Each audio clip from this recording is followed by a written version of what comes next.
കൃത്യം 4-ന് ഗുരുവായൂർ ക്ഷേത്ര പരിസരത്ത് വ്യോമാക്രമണം നടന്നു. ബോംബ് വീണ് പൊട്ടിത്തെറി നടന്നതോടെ അപകടമറിയിച്ചുള്ള സൈറൺ മുഴങ്ങി. പിന്നെ രക്ഷാദൌത്യമായി. പാകിസ്ഥാൻ അതിർത്തിയിലെ സംഘർഷത്തിന്റെ നാളുകളിൽ ഏതു സാഹചര്യത്തെയും നേരിടാൻ പൊതുജനങ്ങളെ സജ്ജരാക്കുന്നതിന്റെ ഭാഗമായാണ് ഗുരുവായൂർ ക്ഷേത്ര പരിസരത്ത് മോക്ക് ഡ്രിൽ നടന്നത്. പോലീസ്, അഗ്നിസുരക്ഷാ സേന, ആരോഗ്യ വിഭാഗം, റവന്യൂ വിഭാഗം, ദേവസ്വം സെക്യൂരിറ്റി വിഭാഗം, സിവിൽ ഡിഫൻസ് ഫോഴ്സ്, NCC കേഡറ്റുകൾ എന്നിവർ രക്ഷാദൌത്യത്തിനായി അണിനിരന്നിരുന്നു.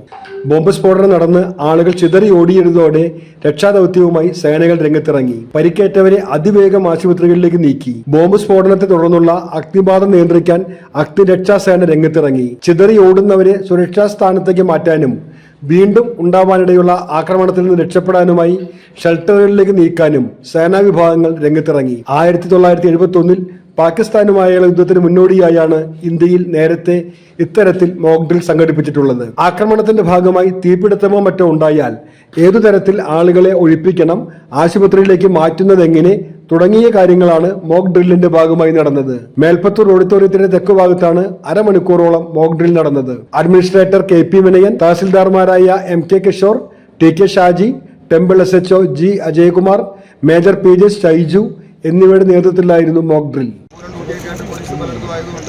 നമ്മൾ സ്റ്റേഷൻ തലത്തിൽ തന്നെ പെട്ടെന്ന് അറേഞ്ച് ചെയ്തിട്ടുണ്ട്. പിന്നെ പല മേഖലയിലുള്ള ആൾക്കാരെയും കൂടുതൽ അറിയിച്ച് ഇച്ചിരി കൂടെ വിപുലമായ രീതിയിൽ നമുക്ക് നടത്താൻ സാധിക്കുമായിരുന്നു.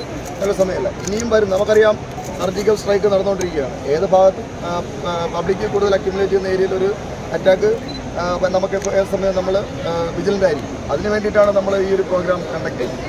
ഇത് കണ്ടക്ട് ചെയ്യുന്ന ഉദ്ദേശം തന്നെ നിങ്ങൾക്കറിയാം, ഇപ്പോൾ ഇവിടെ നടന്ന എന്താണെന്ന്.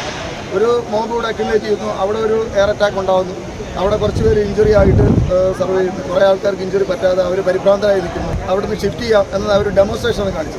അപ്പോൾ അങ്ങനെ ഒരു ഇവിടെ അമ്പലം സംബന്ധിച്ചോളം നമുക്ക് സെക്യൂരിറ്റി ഉണ്ട് വിത്ത് ആംസ് ആൻഡ് അല്ലാതെയും ഡ്യൂട്ടിക്കാരുണ്ട്. ആംസുകാർ എപ്പോഴും വിജിലൻ്റ് ആണ്. ആ വിജിലൻ്റ് ഏരിയയിലുള്ള ആൾക്കാർ ഈ വന്ന മോബിനെ മൊത്തം കവർ ചെയ്ത് അവർക്കുള്ള ഒരു ഗ്രൗണ്ട് അറ്റാക്ക്, എയർ അറ്റാക്ക് ഉണ്ടാകുന്നതുകൊണ്ട് തന്നെ അതിൻ്റെ കൂടെ ഒരു ഗ്രൗണ്ട് അറ്റാക്കും പുറകെ ഉണ്ടാവും. ആ അറ്റാക്ക് അവരെ